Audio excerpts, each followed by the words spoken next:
Hello boys and girls. I realize I haven't done a vlog in a while, but I decided to do one today.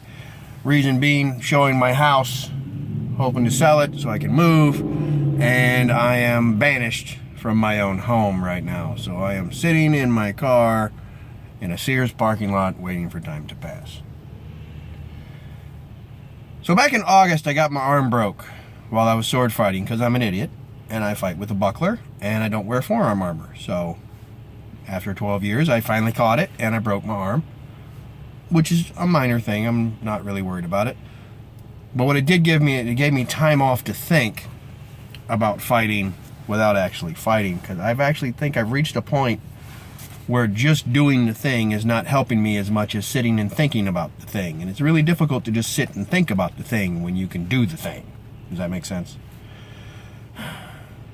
I am unusual in the way that I approach fighting because I try to make it as organic a process as I can by incorporating all the combined combat knowledge that exists both inside the SCA and inside the period fighting historical society and inside the HEMA society, and actually going back to the source materials and looking at them. This is primarily an SCA focused blog, whatever. And this is a simple thing. This is a call out to everybody who's a fighter or a trainer of fighters. I would like to ask that we clarify some terms. I'm bad about it. I'm trying to be better about it. And I'm not saying this is the way to do it. I'm just saying this is an idea. Most commonly in the SCA, when we talk about range, the terms that are used are A, B, and C. You're in A range, you're in B range, you're in C range. The issue that I've run into is A, those are illy defined. What exactly is A range? I've heard A and C both interchangeably used to mean the opposite things. Meaning to one person, A range is I'm at the end of my stick, I can reach out and I can just barely face thrust you or just barely tip strike you. That's A range. And I've also heard A range to be described as we are grill to grill and we're in each other's shorts and I'm just basket punching you or deep wrap shotting you to the back of the head because we're literally like this.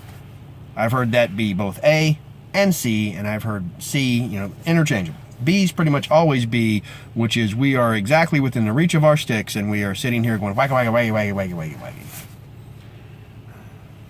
These terms have several problems because A, they're not intrinsically clear. There's not an intrinsic definition in the name of them.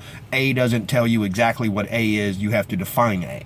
It's not defined by its name. And two, they breed a habit of fighting inside of measure. Sidetrack. Measure is often used as a way to describe range. While range or distance is a component of measure, measure also has to do with timing, pace, flow. A bunch of other things fall into the definition traditionally as used of measure. Measure is not solely defined as the distance. So let's just talk about distance for a second. I use, and I find it to be better to use, terms that have in their name a definitional statement. And the ones that I use are reach and range. Reach is, quite simply, where I can reach you. Where at any point I can reach out with my weapon or my hand or whatever and place it upon you without doing anything else other than moving my hand. I don't have to do any footwork. I don't have to have you do any footwork. That is reach. Range is all areas outside of reach. Reach covers from the full extension of my weapon to here. That is reach. Range is one step or one action out of reach. Does that make any sense? Let's try thinking about the fight in that way. And let's try and stop thinking of the fight only inside of reach. Most people want to fight at A, B, or C.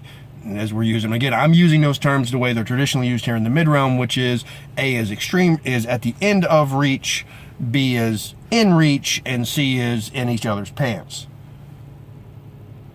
My statement is that all of those are reach. You should not be transitioning the fight, transitioning inside of reach, you should be thinking of the fight as transitioning from range to reach.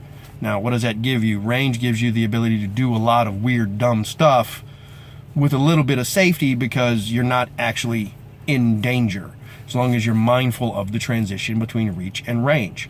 And like my opponent's reach and range may be different. If I'm fighting with a 36-inch sword and they're fighting with a 7-foot polearm, their definition of reach and range are fundamentally different than mine. But reach and range are still the same concepts. And it makes it easier to have a conversation about this with people because the terminology has in it an intrinsic definition. Just a thought. I'm going to try to get better about doing these vlogs. We'll see. Depends on how many times I'm banished to the parking lot. Yay!